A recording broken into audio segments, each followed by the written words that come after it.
नमस्कार, आप सभी का स्वागत है एक्सेलशियर न्यूज़ में। ई रिक्शा की बात करें, ई ऑटो की बात करें, ई कार्ड की बात करें, एक बार फिर से जो है विवाद हमें देखने को मिल रहा है। ऑनरेबल डीसी साहब की बात करें, जिस तरह से उन्होंने एक ऑर्डर जो है वो फ्लैश कर दिया है और इसके अकॉर्डिंगली जो है जोन जो है वो बनाए जा रहे हैं और अब जोन के अकॉर्डिंगली जो है हमें ई रिक्शा, ई ऑटो, ई कार्ड जो है वो नज़र आएंगे।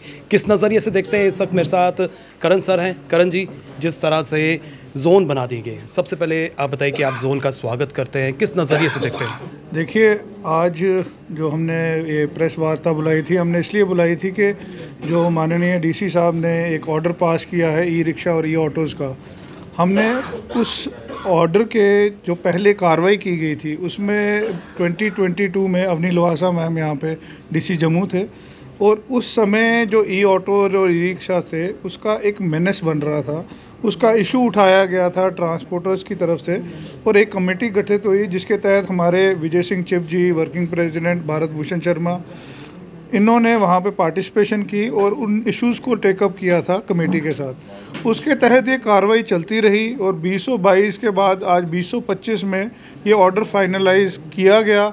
जब ये फाइनलाइज हुआ तो विजय सिंह चिप जी को जब वहाँ पे बुलाया गया तो इनको एज अ कमेटी मेंबर वहाँ पे बुलाया गया था, ना कि यहाँ पे हम उसको मोहर लगाएं कि all J&K transport welfare association वहाँ पे आई है। मतलब जो ऑर्डर जो फ्लैश किया गया उसमें रजामंदी है ट्रांसपोर्टर्स की या उनकी रजामंदी के बिना जो है ये फ्लैश किया गया? ट्रांसपोर्टर्स आज इस तादाद में है कि हमारे इश्यूज़ जो हैं काफ़ी सारे इश्यूज़ हैं और उन इश्यूज़ को हम टेकअप कर रहे हैं एडमिनिस्ट्रेशन के साथ। जहां एक ट्रैफिक कंजेशन बन चुका है, एक हर आम नागरिक के लिए एक समझो नाक का बाल बन चुका है, हम ये चाहते हैं कि उस चीज़ में हम जो इम्प्लीमेंटेशन अगर एडमिनिस्ट्रेशन करे हम उसका पूरा अपना सहयोग देंगे, लेकिन उसमें ये नहीं हो कि ट्रांसपोर्टर जो है वो ही हमेशा पिसता रहे।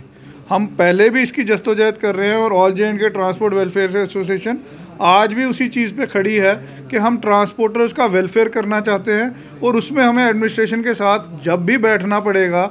और आज ई ऑटोज़ और ई रिक्शाज़ का जो मुद्दा है हम उसके लिए डीसी जम्मू के साथ बैठेंगे, आरटीओ जम्मू के साथ बैठेंगे और इसके ऊपर जो इम्प्लीमेंटेशन कर रहे हैं उन्होंने कहा है कि 1 महीने का एक पायलट प्रोजेक्ट है और 23 तक का जो टाइम दिया गया है उसमें हमारे जो इश्यूज़ होंगे हम उनका एक रेजोल्यूशन बना के, एक मेमोरेंडम बना के हम शेयर करेंगे और उनके साथ बैठ के हमारी मीटिंग होएगी। जैसे कि आपने बताया कि ट्रैफिक का लोड जो है सड़कों पर है, क्या आपको लगता है कि केवल ई रिक्शा से ही जो है ट्रैफिक का लोड है? यहाँ पर रोज़ाना शोरूम से जो है गाड़ियाँ निकलती हैं, रोज़ाना जो है यहाँ पर सेल परचेज़ जो है हमें देखने को मिलती है, केवल आपको लगता है कि ई रिक्शा, ई ऑटो जो है वही ट्रैफिक लोड बढ़ा है? जी, आपने बड़ा अच्छा सवाल पूछा है और इस चीज़ पे मैं पूरा रोशनी डालना चाहूँगा कि ई रिक्शा और ई ऑटोज़ जिस तरह प्राइवेट गाड़ियाँ यहाँ पे बार बार नई नई गाड़ियाँ निकाली जा रही हैं, ये जो मार्केट है, मार्केट बिजनेस दे रही है एक एमएनसी को, लेकिन हमें ये समझना ज़रूरी है कि क्या जम्मू की इतनी कैपेसिटी है कि वो इतनी एब्जॉर्ब करके इतनी ट्रैफिक फ़्लो को अपनी रोड्स पे, हमारा इंफ्रास्ट्रक्चर इतना नहीं बढ़ा है अभी कि हम इतनी गाड़ियों को वहाँ पे इम्प्लीमेंट कर सकें। मैं समझता हूँ कि ट्रांसपोर्ट डिपार्टमेंट को ये टेकअप करना चाहिए, माननीय एलजी साहब के साथ, हमारे चीफ मिनिस्टर साहब हैं उनके साथ, कि ये हालात जो हैं ये हालात बद से बदतर होते जा रहे हैं।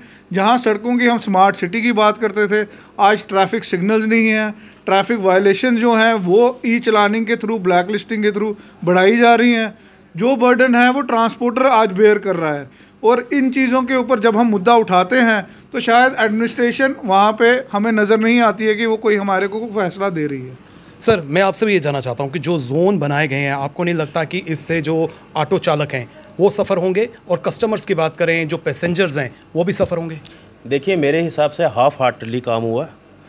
मेरे चेयरमैन साहब को कहा हम एक टीम गठन करके ये जो 7-8 दिन रह गए हम इसमें डीसी साहब से, आरटीओ साहब से दोबारा मिलेंगे और मुझे पूरी उम्मीद है कि वो इसको ऐसा अमेंडमेंट करेंगे ताकि हमारे जो ई रिक्शा और ई ऑटोस चलाने वाले हैं, क्योंकि जैसे आपने ठीक कहा कि पूरे जम्मू शहर में ई ऑटोज़ और ई रिक्शास को लेकर ट्रैफिक जाम नहीं है, ट्रैफिक जैमिंग जो है वो और गाड़ियों से भी है।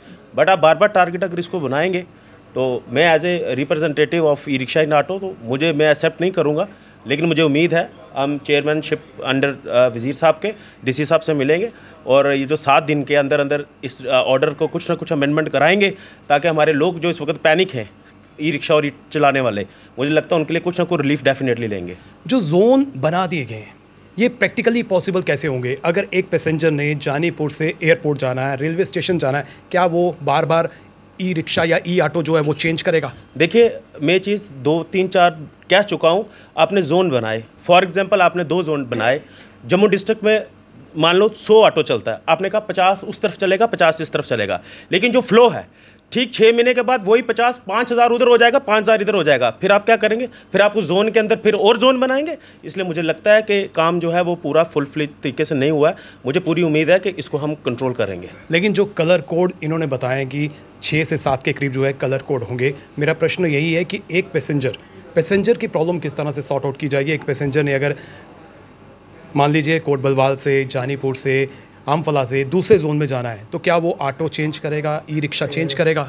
मैंने आपको कहा कि आप सिर्फ 5-6 दिन रुकिए। ये सवाल, मुझे लगता है कि इन सवालों की गुंजाइश कहीं नहीं बचेगी। मुझे पूरी उम्मीद है एडमिनिस्ट्रेशन से, और मुझे पूरी उम्मीद है अपने ऑल जे&के ट्रांसपोर्ट वेलफेयर एसोसिएशन जो हमारी टीम है, मुझे इनसे उम्मीद है। आप सिर्फ, मुझे लगता है कि 5-6 दिन सिर्फ वेट करिए। असमंजस की स्थिति जो है अभी बरकरार है। क्या एश्योरेंस जो है आप पैसेंजर्स को भी और ई रिक्शा, ई ऑटो, ई कार्ट वालों को भी देना चाहते हैं? देखिए, मैं तो आम नागरिक, जम्मू के आम नागरिक को ये कहना चाहूँगा कि आज समय ये ऐसा आ गया है कि हमें इस चीज़ को समझना ज़रूरी है कि जो ट्रैफिक कंजेशन बन रहा है उसको हमें एक स्मूथ तरीके से ट्रैफिक फ़्लो को चलाने के लिए हमें अपना समर्थन भी देना पड़ेगा आम नागरिक के ज़रिए। और मैं आम नागरिक को ये भी कहना चाहूँगा कि जैसे आपने सवाल किया कि अगर कोई आरएसपुरा से जा रहा है, उसने अखनूर जाना है, तो वो कैसे जाएगा? आरएसपुरा से बसेस भी चलती हैं, वो बस स्टैंड आती हैं, बस स्टैंड से दूसरी रूट की जो बसेस हैं वो वहाँ से चलती हैं। मैं शॉर्ट रूट की बात कर रहा हूँ। बड़े रूट पे बसेस चलती हैं। अगर जिस तरह से आज आप देखते हैं कि जितने भी यहाँ पर स्कूल्स हैं, बच्चों ने जो है ऑटो लगाए हैं।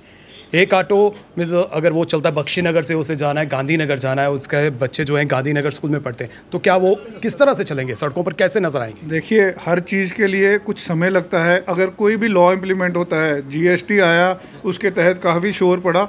बात यह है कि जब सोसाइटी में कोई भी चीज़ लाई जाती है तो सोसाइटी का फ़र्ज़ बनता है उसमें पार्टिसिपेशन करना और अपने स्टेक होल्डर्स को अपना जो हक है उसको लेने के लिए अपने मुद्दे आगे रखने पड़ते हैं।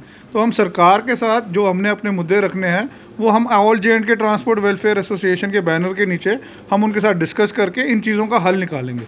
उम्मीद कर सकते हैं कि एसोसिएशन जो है इन मुद्दों को जो है सरकार के समक्ष रखेगी, और सरकार से भी ये अपील की जा रही है कि सरकार जो है पूर्ण रूप से इसको मंथन करे, और मंथन करने के बाद जो है इसको ज़मीन पर लाए, इम्प्लीमेंट करे, ताकि पैसेंजर्स की पर्टिकुलर बात करें तो पैसेंजर्स को किसी भी तरह की कोई परेशानी ना हो। और साथ ही साथ में अगर हम ऑटो चालकों की बात करें या फिर ई रिक्शा की बात करें तो इनको भी जो है किसी भी तरह की कोई परेशानी का सामना ना करना पड़े। हालांकि अगर हम देख रहे हैं कि डिस्ट्रीब्यूटर्स की बात करें तो कहीं ना कहीं जो है डिस्ट्रीब्यूटर्स जो हैं वो भी परेशानी में इस समय जी रहे हैं, और हर वर्ग की बात करें तो हर वर्ग जो है वो प्रभावित हो रहा है। एक बार फिर से जो है इस पर मंथन करना चाहिए, और मंथन करने के बाद जो है पब्लिक डोमेन में लाना चाहिए कि आखिर किस तरह से जो है इसको इम्प्लीमेंट किया जाएगा, किस तरह से जो है इसको रेगुलेट जो है वो किया जाएगा। फिलहाल करण सिंह और मुझे यानी कि रितेश गुप्ता को दीजिए इजाजत, और आप देखते रहे एक्सेलशियर न्यूज़।